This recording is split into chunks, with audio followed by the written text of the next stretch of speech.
Hello everyone, welcome back to my YouTube channel. आज मैं polity start करने वाला हूँ और मैं मिडिवल हिस्ट्री कंप्लीट करा चुका हूँ। डिस्क्रिप्शन में भी डाल दूंगा मिडिवल हिस्ट्री का लिंक।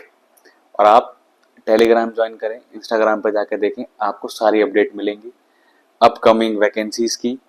और कैसे कैसे मैं आपको पढ़ाऊँगा, मैं आपको कैसे गाइडेंस दूंगा, चाहे वो आप किसी से पढ़ें, आप गाइडेंस ले सकते हैं। फ्री ऑफ कॉस्ट है सब कुछ, ठीक। फ्री ऑफ कॉस्ट कुछ भी नहीं है, बस आपको ये करना, like and share and subscribe, nothing more than this, ठीक। अब हम बिना टाइम वेस्ट करे आगे बढ़ते हैं। और मैं ये बता दूं, जो मुझे पढ़ाने वाला हूँ ये वन डे एग्जाम सबके लिए सफिशिएंट होगा। वन डे एग्जाम यानी जो भी एग्जाम इनका एक दिन में एग्जाम हो जाता है, जैसे कि एसएससी के सारे exam, upcoming UP police constable, UP police SI, Delhi police की जितनी वैकेंसीज आ रही है, ये पॉलिटी मोर देन इनफ होगी इन सबके लिए, ठीक है। तो स्टार्ट करते हैं। भारत का संवैधानिक विकास, हम पहले एक्ट से स्टार्ट करेंगे। अंग्रेज कैसे भारत में आए, क्यों आए थे, ये बिजनेस पर्पज से आए थे, और ये किस चार्टर एक्ट से आए, 1600 ईस्वी के चार्टर एक्ट से आए थे। इनका ये आए थे सिर्फ बिजनेस करने के लिए, बट इन्हें धीरे धीरे इन्होंने जब परमिशन ले ली, राजा उस टाइम मुगल एम्पायर चल रहा था, मुगलों के टाइम पर आए, इन्होंने परमिशन ले ली, परमिशन लेके वहां इन्होंने बिजनेस करना स्टार्ट कर दिया। धीरे धीरे धीरे वहां इन्होंने अपना कंट्रोल बढ़ा लिया। और जब ये फिर उन्होंने टैक्स देना बंद कर दिया, भाई सरकार के अंडर रहकर तुम काम करो, कोई बिजनेस कर रहे हो, तुम सरकार को टैक्स दोगे, भाई तुम जो जितना भी प्रॉफिट ले रहे हो कुछ शेयर सरकार को दोगे, जो भी तुम्हारे बीच में कॉम्प्रोमाइज हुए होंगे, ठीक है, जो भी तुम्हारे बीच में संधि हुई होगी। और इन्होंने क्या करा, देना बंद कर दिया। तो उसके बाद सबसे पहला जो युद्ध हुआ था, प्लासी का युद्ध हुआ था। पहले मैं आपको स्टार्टिंग से बता देता हूँ कि east India company, east India company, इसकी स्थापना किसके द्वारा की गई, बाय चार्टर एक्ट ऑफ 1600 ईस्वी। ये परमिशन दी किसने थी ईस्ट इंडिया कंपनी को, तुम भारत जाओ और व्यापार कर लो, किसने दी थी, एलिजाबेथ ने। किसने दी थी, एलिजाबेथ ने, ठीक। किसके दी थी, किस लिए दी थी, कि आप जाओ और बिजनेस करो विद ईस्ट इंडिया, इसलिए इसका नाम ईस्ट इंडिया कंपनी था। ईस्ट इंडिया के साथ बिजनेस करो, ईस्ट इंडिया जैसे। अब ये आए भी सबसे पहले कहाँ थे, कोलकाता। कहाँ थे, कोलकाता। कोलकाता से ही सबसे पहले इन्होंने, आए नहीं थे, जो इन्होंने प्लासी का युद्ध जीता सबसे पहले कोलकाता पर ही इन्होंने अपना कंट्रोल जमाया था, ठीक। अब ये आ गई ईस्ट इंडिया कंपनी। अब यहाँ आए इन्होंने, यहाँ के जो जिस टाइम उसके अध्यक्ष कौन थे, पहले मैं वो बताता हूँ। जब ईस्ट इंडिया कंपनी आई थी चार्टर एक्ट के द्वारा, इसके अध्यक्ष कौन थे, अध्यक्ष या फिर लीडर बोल सकते हो। अध्यक्ष कौन थे, मेयर का नाम क्या था, मेयर। इनका पूरा नाम लॉर्ड मेयर बोलते हैं, पर लॉर्ड तो अपने आपको सुपीरियर दिखाने के लिए बोलते थे, लॉर्ड मेयर लिख सकते हो। तो जो पहला युद्ध हुआ था वो किसका हुआ था, प्लासी का युद्ध।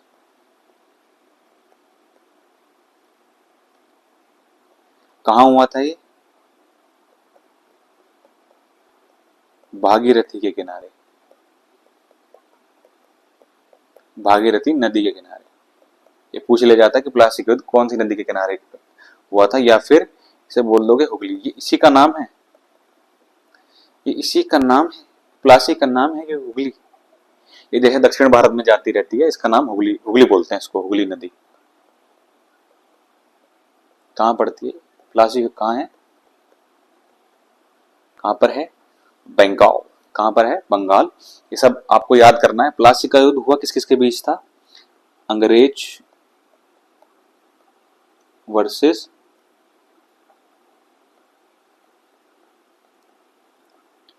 सिराजुद्दौला, अंग्रेज वर्सेस सिराजुद्दौला। ये नवाब था बंगाल का।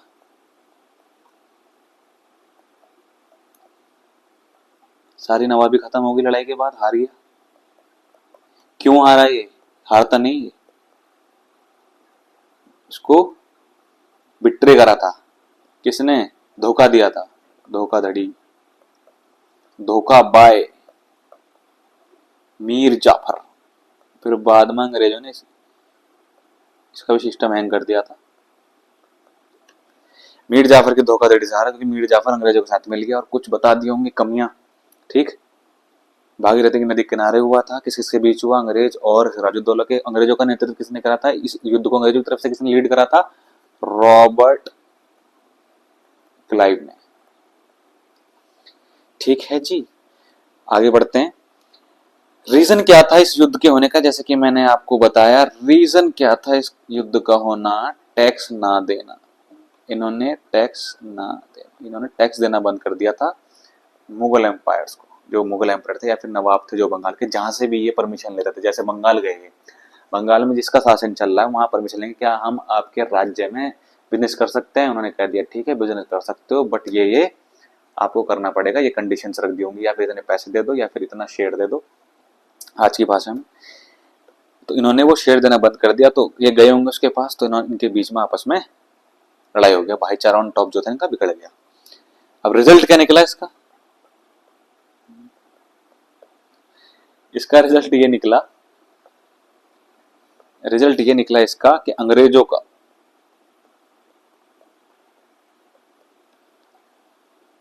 को बंगाल पर कंट्रोल मिल गया।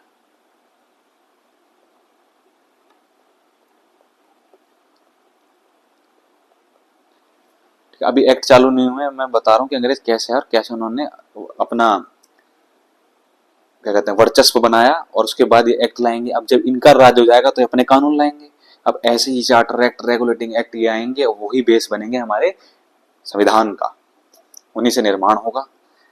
ठीक है, वही लॉज होंगे, कानून होंगे, छोटे छोटे कानून बन के बाद में जाके, जैसे कहते हैं ना बूंद बूंद से सागर भरता है, ऐसे करते करते वहां से थोड़ा कुछ वहां से लिया, थोड़ा हिस्सा वहां से लिया। संविधान का जो सबसे ज्यादा मेजर पार्ट था वो सब कहां से लिया गया था?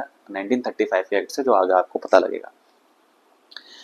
तो ये किस किस के सॉरी, इसके बाद रिजल्ट क्या निकला इसका? बंगाल पर अंग्रेजों का कंट्रोल आ गया। ठीक, फिर क्या हुआ? बैटल ऑफ बक्सर, ये बक्सर का युद्ध।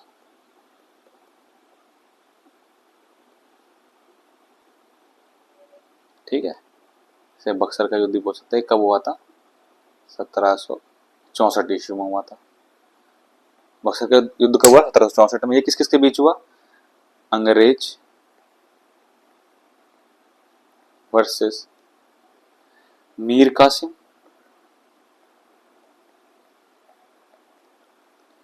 ये बंगाल से थे, और इधर से 3 जने थे,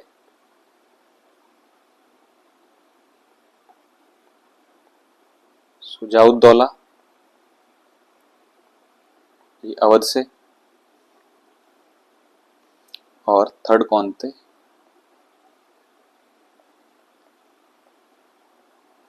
शाह आलम द्वितीय, ये मुगल में से थे।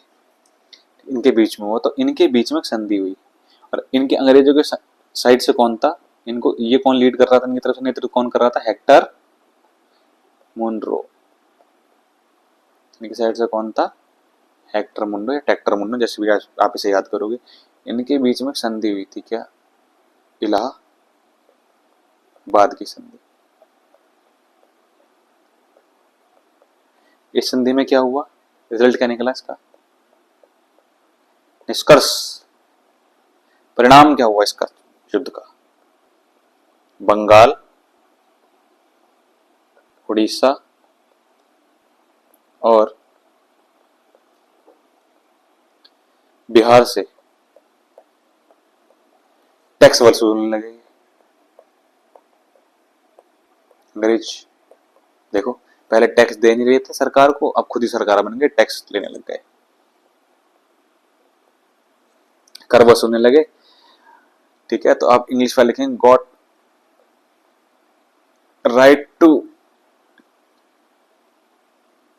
Right of revenue collection from Bengal, Orissa and Bihar. अब करेंगे हम एक्ट से स्टार्ट। अब ये पहला एक्ट आएगा जो ये लेके आएंगे। कौन लेके आएगा? सिर्फ ब्रिटिशर्स लेके आएंगे ईस्ट इंडिया कंपनी का, ताकि ईस्ट इंडिया कंपनी ज्यादा हवा में न उड़े। तो ब्रिटिश ईस्ट इंडिया कंपनी इसको कंट्रोल में, नियंत्रण में रखने के लिए हर साल कुछ ना कुछ एक्ट लेके आती थी कि आप एक लॉ बनाती थी। तो पहला कौन सा एक्ट आया था? 1773 में आया था। कौन सा?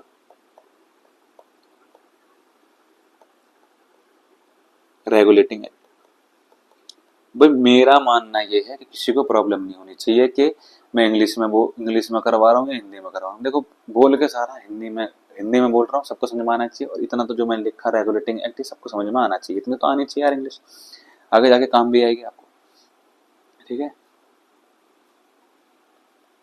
क्या था ये रेगुलेटिंग एक्ट? ये फर्स्ट स्टेप था टुवर्ड्स ब्रिटिश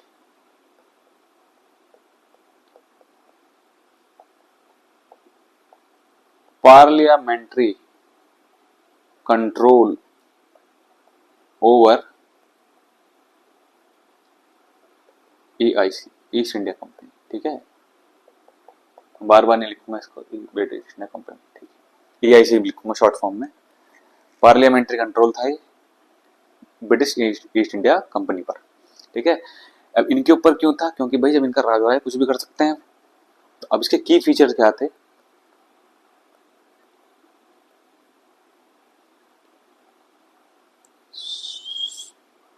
सॉरी, फीचर क्या थे इसके? जो इसके मुख्य बिंदु थे जो आपको याद करने हैं।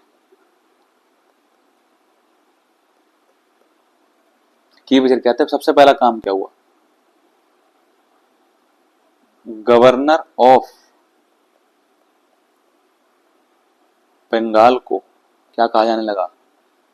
Governor general of Bengal. क्या कहने जाने लगा? इंपॉर्टेंट है, गवर्नर जनरल ऑफ बंगाल। आखिरी गवर्नर कौन थे? देखो जिसके टाइम पर आया होगा वही आखिरी गवर्नर होगा, क्योंकि वो चेंज हो गया। आखिरी गवर्नर लास्ट, सॉरी ऐसे लिखो, आखिरी गवर्नर और first governor general of Bengal. कौन? हेस्टिंग। कौन थे? हेस्टिंग। दूसरा इंपॉर्टेंट काम क्या हुआ इसमें? सुप्रीम कोर्ट बनाई गई। क्या बनाई गई? सुप्रीम कोर्ट इन कोलकाता। कहाँ बनाई गई? कलकत्ता में सुप्रीम कोर्ट बनाई गई। और एक काम क्या हुआ? एक काम और हुआ इसमें, एक काम और क्या हुआ?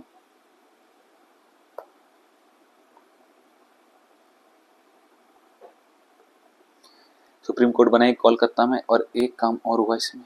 क्या हुआ? 4 मेंबर्स की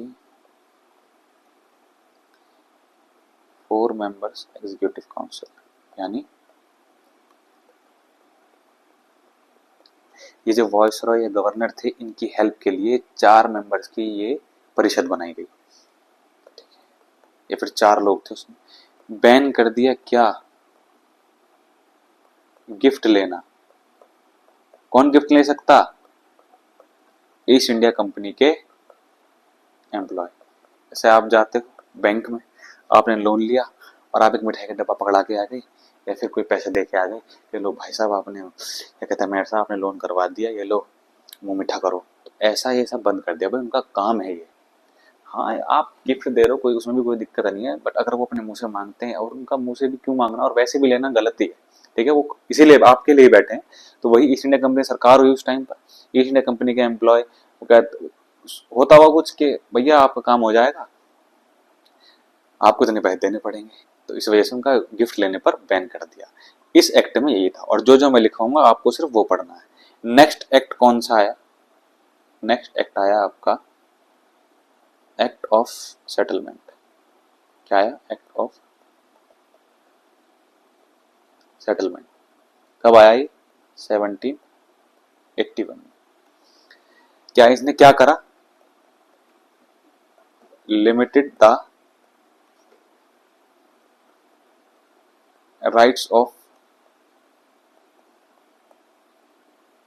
सुप्रीम कोर्ट। वो जो सुप्रीम कोर्ट बनाई गई थी, किसने बनाई है, किसने बनाई? हाँ, इस सुप्रीम कोर्ट के जो पहले मुख्य न्यायाधीश थे, कौन थे वो? मुख्य न्यायाधीश कौन थे? Elijah Impey. अन्य कौन थे? लेमिस्टर, चैम्बर, और तीसरे कौन थे? हाइड। भाई अगर तीन याद भी नहीं रखोगे, आप इनको याद जरूर रख लेना, इसको, एलिजा इम्पे को। ये मुख्य न्यायाधीश ये थे, चीफ जस्टिस ये थे सुप्रीम कोर्ट के। ये सुप्रीम कोर्ट बनाए किसने थे? अंग्रेजों ने। ये अपने हिसाब से कानून लाते होंगे। भाई एक बात बताओ, फॉर एग्जाम्पल मैं किसी विभाग के लिए या किसी डिपार्टमेंट के लिए कानून लेके आया, फॉर एग्जाम्पल आप किसान हैं, मेरी सरकार चल रही है, मैं कानून लेके आया और मैं कानून लाया, मैंने किसानी करी नहीं, मुझे नहीं पता किसानी कैसे होती है, क्या होती है, और मैं कानून ले आया, तो जाहिर सी बात है उसमें कोई गलती होंगी, मुझे यही नहीं पता होगा इससे किसानों का नुकसान हो सकता है या इससे ज़्यादा फायदा हो सकता है। आप प्रोटेस्ट करोगे, आपको छेन लगेगा, ठीक है, आप करने दोगे, या किसान हो या मैं किसी के लिए ऐसा कानून लाया, या फिर मैं प्राइवेट सेक्टर में ज़्यादा टैक्स लगा दिया, प्राइवेट सेक्टर में कुछ ऐसा लॉ लाया, प्राइवेट सेक्टर वाले कह रहे हैं कि हम तो सुनो, और मैंने कभी प्राइवेट जॉब करी नहीं, तो भाई जो भी आप कानून बनाते हो या तो उनको शामिल करो उसमें। भाई यहाँ पर इंडियन तो कोई थे ही नहीं, भाई ये 4 मेंबर की काउंसिल थी, इनकी परिषद थी जो इनको हेल्प करती थी, कुछ भी काम करने में मदद करती थी, किसको? वायसराय, गवर्नर, जो भी थे, उसमें इंडियन ही नहीं थे। तो जब तक इंडियन ही नहीं रहेंगे तो पता कैसे चलेगा भाई उनकी क्या रिचुअल्स हैं, क्या उनका कल्चर है, उनकी भावना किससे जुड़ी हुई है? आप तो कुछ भी कानून बना के बैठ जाओगे, ठीक है। तो इसने सुप्रीम कोर्ट के जो राइट्स थे उसको लिमिट करा, एक्ट ऑफ सेटलमेंट सेटल कर दिया इन्होंने सबको, ठीक है। अब इसमें हुआ क्या? विल नॉट, क्या करेंगे, जो लिमिट है अपनी भाषा में बता रहा हूँ, will not interfere in Indian matters, ठीक है। स्पेशली कौन से मैटर्स में? कौन से मैटर में? जब मामला किसका हो? कानून का, भारतीय कानून का मामला हो और परंपरा का हो, सॉरी, परंपरा का हो, भारतीय परंपरा का हो।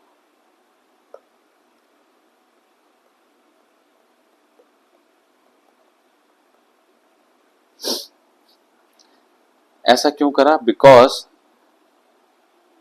क्या हो रहा था, सुप्रीम कोर्ट के इंटरफेयर से प्रशासनिक असुविधा आ रही थी, यानी गवर्नमेंट को सरकार चलाने में दिक्कत आ रही थी। प्रशासनिक असुविधा, या फिर बोल सकते हो समस्या हो रही थी, तो इन्होंने सुप्रीम कोर्ट के जो राइट्स थे उनको लिमिट करा। आज की डेट में सुप्रीम कोर्ट के राइट लिमिट करोगे तो आपको भारी पड़ जाएंगे, ऐसा हो सकता है, ठीक है। पर उस टाइम तो हमारे इतने जो बात थे उस हिसाब से चले। नेक्स्ट क्या आया उसके बाद? Pitt's India act. जो मैं लिखवा रहा हूँ सिर्फ आपको वो याद करना है, और ये इंपॉर्टेंट है सब। पिट्स इंडिया, ये कब आया? 1784 में, 1784 में आया। हुआ क्या इसमें? सबसे पहले ये आया क्यों था? कमियों को दूर करने। किसकी? कमियों को दूर करने किसकी? क्या आया था इससे पहले? सबसे पहले क्या था? रेगुलेटिंग एक्ट की, रेगुलेटिंग एक्ट की कमियों को दूर करने के लिए आया था ये। इसमें और इसके की फीचर्स क्या थे? बोर्ड ऑफ कंट्रोल आया इसमें, और बोर्ड ऑफ कंट्रोल कैसे याद रखोगे? अगर आपसे ये पूछ लिया कि पिट्स इंडिया एक्ट जो आया था उसमें बोर्ड ऑफ कंट्रोल किससे रिलेटेड था, ये किस लिए आया था, कंट्रोल किस किस पर चाहिए होता है हमेशा, पॉलिटिक्स पे, राजनीतिक मामलों के लिए।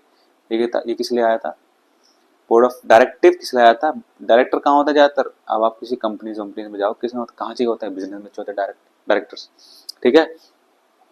अब इसकी वजह से क्या हुआ, इसकी वजह से जो ब्रिटिशर्स थे या फिर ईस्ट इंडिया कंपनी को कंट्रोल मिल गया, गॉट ये बोर्ड ऑफ कंट्रोल की वजह से got control over Indian administration.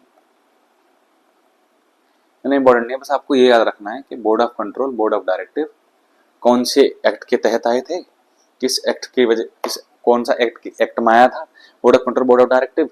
Board of control किससे रिलेटेड था, पॉलिटिक्स के लिए, पॉलिटिक्स से रिलेटेड था। कैसे याद रखोगे भाई, ज्यादातर आउट ऑफ कंट्रोल क्या रहते हैं, पॉलिटिक्स, यही करवा, इनकी वजह जैसे जो भी है, कोई भी कुछ भी होता है वो पॉलिटिक्स की वजह से होता है। और बोर्ड ऑफ डायरेक्टर किससे रिलेटेड था, बिजनेस रिलेटेड। आपको ऐसा ट्रिक बना के याद करना है, ठीक है। अब क्या करा इन्होंने, नाउ जो मेंबर थे कितने रह गए, अब 3 रह गए। पहले कितने, कहां पर, काउंसिल में, काउंसिल के जो सदस्यों की संख्या कितनी हो गई, 3 -1, एक घट गई। अब इसके बाद आता है आपका 1793 में आता है आपका क्या, चार्टर एक्ट। पहले कौन सा है, regulating act, then act of settlement, फिर आया पिट्स इंडिया एक्ट। ये पिट्स थे कौन, ये पिट्स थे पीएम थे, ये कहाँ के, पीएम ऑफ ब्रिटेन, यंगेस्ट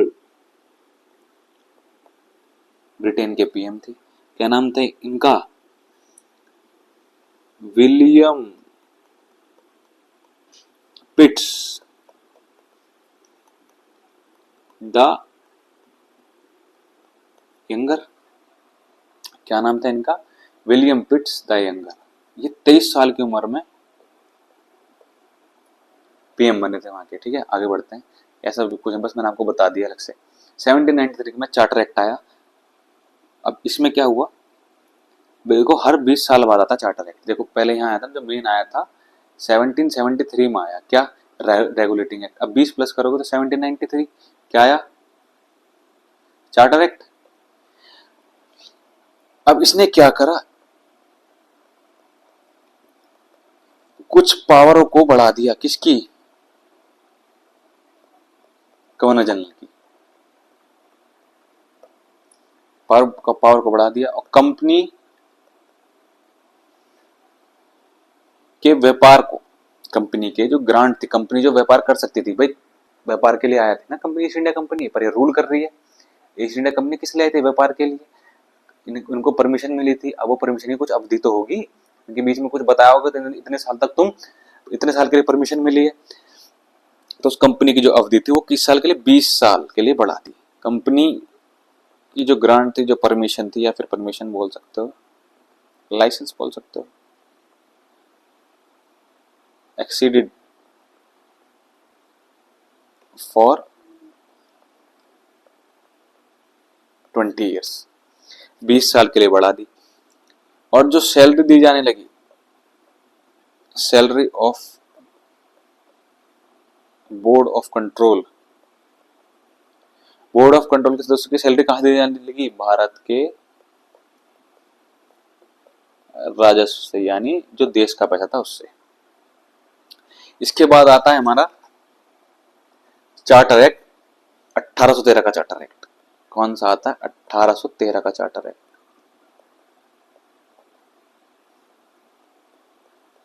1813 का चार्टर एक्ट आता है। इसमें क्या हुआ, जो ईसाई और पादरी थे, सबसे पहला क्या काम था, क्या हुआ इसमें, जो इसके की फीचर्स थे, सबसे पहला क्या था, ईसाई और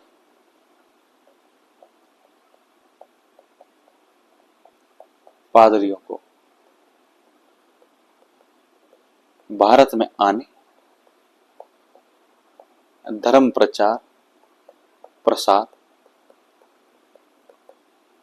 की परमिशन मिल गई इनको, यहां बस जाओ, ठीक है। इन सबकी परमिशन मिल गई इनको। इसको इंग्लिश वाले लिखेंगे, promotion of religion and spreading of religion. आप आओ बताओ आपको हमारा रिलीजन क्या है, जो इसको अच्छा लगेगा वो अपना लेगा, इसको नहीं लेगा ठीक है, ऐसा कुछ करते हैं ना। अब इसका दूसरा मेन फीचर क्या था, बैन कर दिया ईस्ट इंडिया कंपनी के बिजनेस को, ठीक है। बट चाय का बिजनेस कर सकती थी वो, चाय का बिजनेस वॉज अलाउड, ऐसे लिख लेना। कितने वर्षों के लिए, 20 वर्षों के लिए चाय का business was allowed for 20 years, for 20 years. अब इसका नेक्स्ट मेन फीचर क्या था इसका, फर्स्ट टाइम, पहली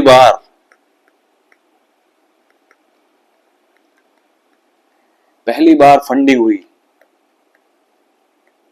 पैसा दिया गया किसके लिए, फॉर इंडियन एजुकेशन।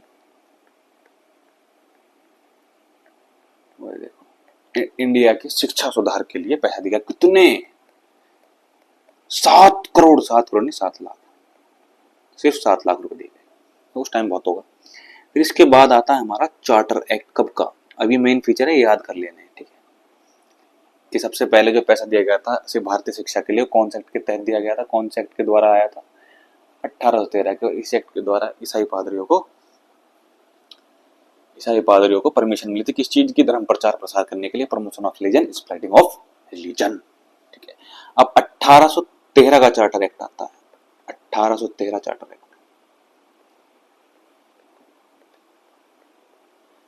इसमें क्या हुआ, गवर्नर जनरल ऑफ बंगाल को क्या कहा जाने लगा,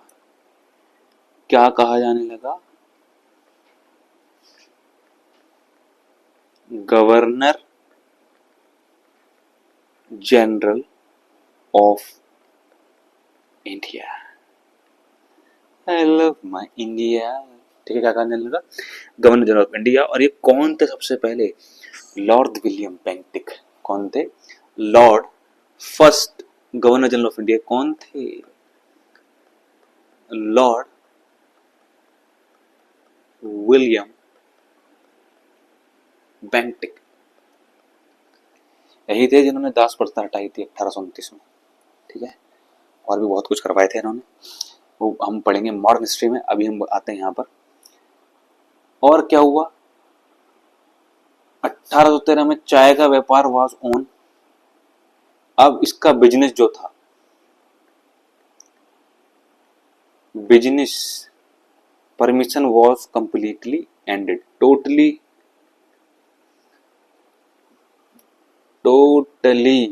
बैंड, टोटली बैन हो गई थी, ठीक है।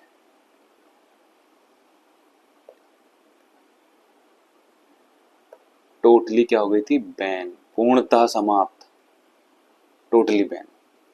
और क्या हुआ, दास प्रथा एंड कर दी गई। और क्या हुआ, धारा 87 के तहत किसी तरह का भेदभाव नहीं किया जाएगा, कंपनी के एम्प्लॉय जब हायर करे जाएंगे, जब उनको नौकरी दी जाएगी उसमें, तो किसी तरह का भेदभाव नहीं किया जाएगा, तू काला है, तू पीला है, तू नीला है, तू इस रिलीजन से है तो इसलिए नहीं दिया जाएगा, तूने यहाँ जन्म लिया तो इसलिए नहीं दिया जाएगा। मतलब किसी टाइप का डिस्क्रिमिनेशन नहीं होगा। इंग्लिश वाले लिख लेंगे डिस्क्रिमिनेशन, और हिंदी वाले लिख लेंगे किसी तरह का भेदभाव नहीं होगा। कैसे, धर्म, जाति, जन्म स्थान, देखो जल्दी लिख रहा हूँ, बस आप इतना याद हो जाएगा जितना मैं बोल रहा हूँ, इससे मूल वंश के आधार पर, रंग भी लिख लेना, रंग के आधार पर, यहाँ लिख लेना, मूल जातीय रंग के आधार पर कोई भेदभाव नहीं किया जाएगा। आधार पर एम्प्लॉय के साथ एम्प्लॉय नहीं चुना जाएगा। एम्प्लॉय ऑफ कंपनी नहीं चुना जाएगा। ठीक है। नेक्स्ट फीचर क्या था इसका? पूरे देश के लिए एक बजट। अब एक ही बजट होगा पूरे देश के लिए। भाई एक बात बताओ, इसे याद कैसे होगा? तुमसे ये पूछ लिया, मैं ये नहीं कह रहा इंपॉर्टेंट है, पर जब आप जीएस याद करो तो आप हर चीज की ट्रिक नहीं बना सकते, कुछ आपको रिलेट करना पड़ेगा अपने जीवन से, जो होता है तुम्हारे, जो अपने जीवन से रिलेट करना पड़ेगा, या फिर आपको कैसे ना कैसे रिलेट करना पड़ेगा। एक मिनट, ये 1833 है, सॉरी, हाँ मैं कह रहा हूँ कि यार मैंने कुछ गलत लिख दिया, 1833 है। क्या रिलेट करना पड़े करेगा कि हाँ रिलेट करना है आपको कि पूरे देश के लिए एक बजट कब बनाएगा। अब ये क्या, देखो यहाँ क्या लिखा है, यहाँ क्या लिखा है, इसे पढ़ो, गवर्नर जनरल ऑफ इंडिया। अब ये अब जो भी होगा वो पूरे देश के लिए होगा। ये कब से स्टार्ट हुआ? 1833। अब इसी के हिसाब से पूरे देश के लिए बजट बनाएगा। पहले क्या था? गवर्नर जनरल ऑफ बंगाल, अब क्या होगा? Governor general of India. तो यही बनाएगा पूरे देश के लिए बजट। आगे बढ़ेंगे। हाँ, एक और हुआ, एक चीज और हुई इसमें। First step to introduce English medium, शिक्षा को इंग्लिश मीडियम किया गया। English education in India, introduce English education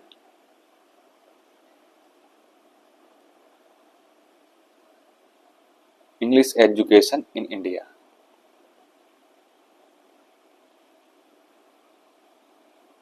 my education graduation, ठीक है, और हमारा और तुम्हारा एजुकेशन जैसे घर जाइछन। First step to introduce English education in India, मतलब कि शिक्षा को इंग्लिश मीडियम बनाने का प्रावधान था इसमें। ठीक है। अब आता है कौन सा? 1853 का चार्टर एक्ट। देखो हर 20 साल में आ रहा है, हर 20 साल में आ रहा है। पहले क्या था? 1813, उससे पहले 1793, उससे पहले 93 से पहले 73, कहाँ गया ये रहा, हाँ 1853 का चार्टर एक्ट आ गया। चार्टर एक्ट ये लास्ट चार्टर एक्ट था। अब ये लास्ट चार्टर एक्ट क्यों था अभी पता लगेगा थोड़ी देर में। लास्ट चार्टर एक्ट है ये, लिख लेना इसमें कि लास्ट चार्टर एक्ट था, ये पूछ लें। अपॉइंटमेंट ऑफ LELIEUTENANT, ये स्पेलिंग पूछ लेते हैं CGLC पे, जो इसमें इंग्लिश में परीक्षा आती है कि इसकी स्पेलिंग क्या है। लेफ्टिनेंट होता है। ठीक है, देख लो इतना होशियार हूँ। देखो नेक्स्ट पॉइंट क्या था इसमें? लेफ्टिनेंट की नियुक्ति करी गई किसी पर्टिकुलर, क्या आप यहाँ के लेफ्टिनेंट रहेगा। जैसे होता है ना, कहीं राज्य होते हैं, कहीं किसी राज्य में सीएम गवर्नर, और कहीं क्या होता है, कहीं होते हैं उपराज्यपाल। ऐसे ही इनके कुछ होता होगा, इन्होंने लेफ्टिनेंट बना दिया, नियुक्ति कर दी गई। और कॉम्पिटिटिव एग्जाम होने लगे। जैसे आप दोगे ना डिपार्टमेंट में भर्ती होने के लिए, किसी पुलिस डिपार्टमेंट में भर्ती होने के लिए एग्जाम दोगे, ऐसे ही कॉम्पिटिटिव एग्जाम होने लगे। किसके लिए? एम्प्लॉयज के लिए। किस में भर्ती होने के लिए? ईस्ट इंडिया कंपनी के एम्प्लॉय के लिए। ईस्ट इंडिया कंपनी के एम्प्लॉय बनोगे तो आपको पेपर देना पड़ेगा। ठीक है जी। नेक्स्ट, हाँ यही थे इसमें की फीचर्स। इसके की फीचर्स यानी जो इसमें बातें थी वो क्या थी, वो निम्न इस प्रकार है। ये यहाँ लिख दिया मैंने। नेक्स्ट आता है 1858 का चार्टर एक्ट। चार्टर एक्ट नहीं था, ये भारत सरकार अधिनियम था। था, सॉरी, माइलोपोजी। भारत सरकार अधिनियम,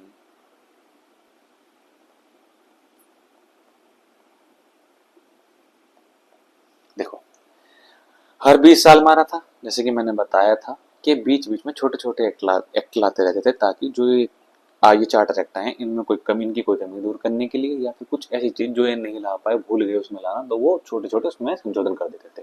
हर 20 साल बाद चार्टर एक्ट आता था, पुराने चार्टर एक्ट का रिव्यू करके कि इंडिविजुअल पे क्या प्रभाव पड़ा, किसी एक पर्टिकुलर समुदाय पे क्या प्रभाव पड़ा इसका, इससे क्या इम्पैक्ट हो गए, क्या नेगेटिव थी, क्या पॉजिटिव बातें थी, रिव्यू लेके पूरा, तब ये 20 साल बाद चार्टर एक्ट लाते थे, और बीच में छोटे छोटे एक्ट लाते थे। अभी ये 1858 में भारत सरकार अधिनियम क्यों आया? ये इसलिए आया क्योंकि 1857 में क्रांति हो गई थी। वही क्रांति क्यों होगी, रिवॉल्यूशन क्यों होता है? रिवॉल्यूशन इसलिए होता है जब आपकी सरकार से जो सरकार चल रही है, जो प्रेजेंट में सरकार चल रही है, उससे जनता खुश नहीं है। विद्रोह जब भी होगा जब इतना बड़ा रिवॉल्यूशन होगा, भाई पूरा देश लड़ रहा है सरकार के खिलाफ, यानी सरकार में कुछ कमी है, सरकार को क्या देना पड़ेगा, फिर इस्तीफा। ऐसा है नहीं, मैं बता रहा हूँ कि अगर कोई सरकार देश ही खिलाफ हो गया, यानी सरकार ही भंग हो गई पूरी। 1857 की क्रांति था रीजन। जो यहाँ पर गवर्नर जनरल ऑफ इंडिया थे, वो क्या बन गए? वो बन गए वायसरॉय। हिंदी वाले लिखेंगे वायसराय। ऐसे पहले बंगाल का गवर्नर जनरल बना, फिर वो गवर्नर बना, बंगाल गवर्नर बना, फिर बंगाल का गवर्नर जनरल बना, फिर भारत का गवर्नर जनरल बना, भारत के गवर्नर जनरल से क्या बन गया? वायसरॉय। ठीक है जी। रिप्लेस कर दिया, वायसरॉय रिप्लेस कर दिया किसको? गवर्नर जनरल ऑफ इंडिया को। और हुआ क्या? एक सेक्रेटरी ऑफ स्टेट फॉर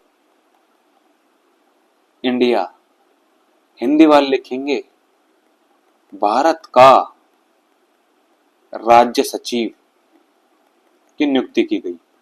अब ये कौन है?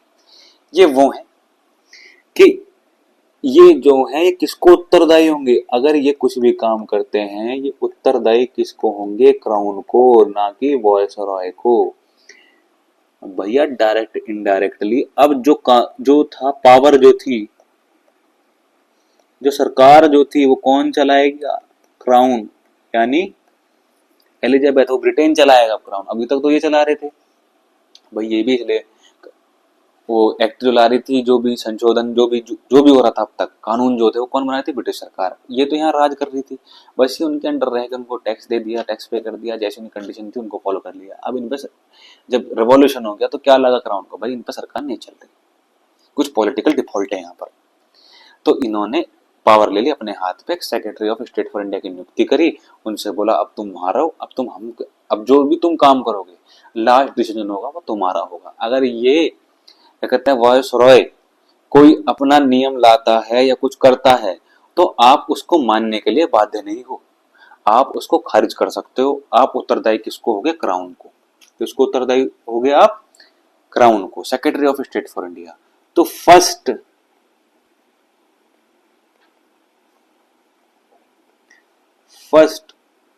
Secretary of state for India कौन थे? इनको बोलते हैं, ये भी लॉर्ड स्टैनली, सारे देवी देवता यही हैं। सबके आगे लॉर्ड, कोई कुछ, स्टैनली जो भी थे, आप लिख लेंगे ऐसे स्टैनली, हिंदी वाले लॉर्ड स्टैनली याद रख लेना। ठीक है। तो 1858 में ये हुआ। भारत शासन ended from company and now in hand of crown. ठीक है, ये बता दिया मैंने। और क्या हुआ इसमें? बोर्ड ऑफ डायरेक्टिव और board of control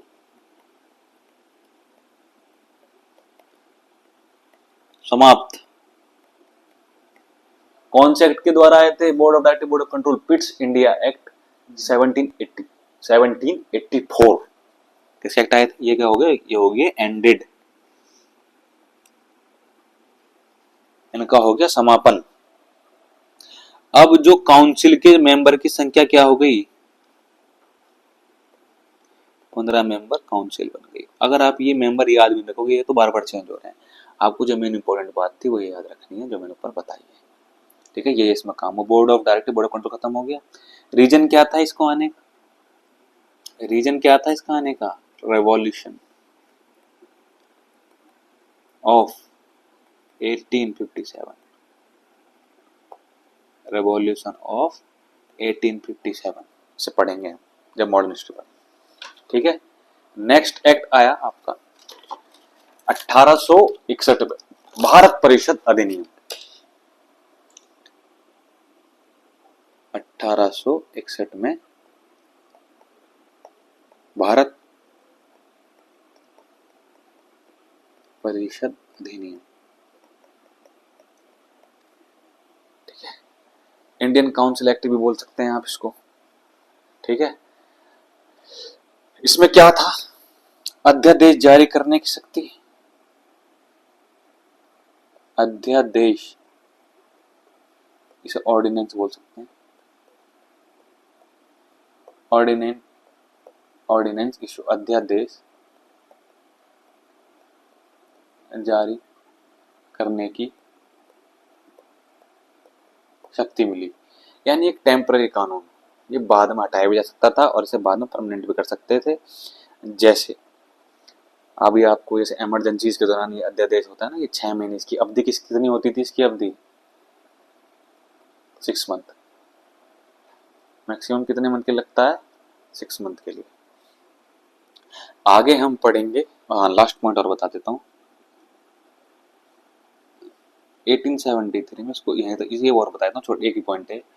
east India company को can be ended any time, कभी भी समाप्त, भंग कर दिया जाएगा या फिर बंद कर, खत्म कर दिया जाएगा। और एक कब खत्म हो गई? 1884 में, 1 जनवरी को 1884 में खत्म हो गई ईस्ट इंडिया कंपनी। आगे हम पढ़ेंगे एक्ट नेक्स्ट क्लास में। जिसको भी ये वीडियो पसंद आई हो, लाइक करें, शेयर करें, सब्सक्राइब करें। तब तक के लिए बाय बाय।